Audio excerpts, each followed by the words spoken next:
Okay, last ball and then Suleiman.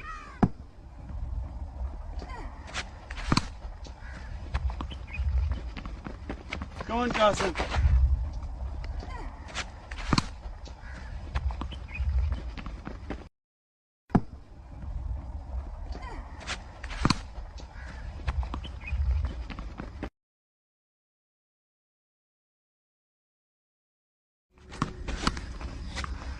Oh, get that.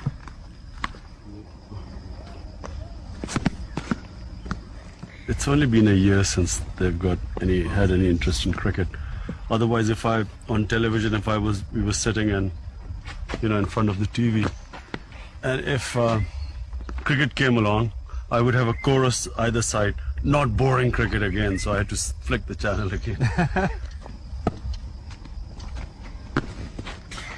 These days, the world's greatest all-rounder only plays the backyard game.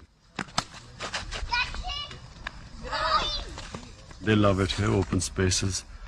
In London, it's not the best place for children to grow up, in the sense that it's not a very outdoor life.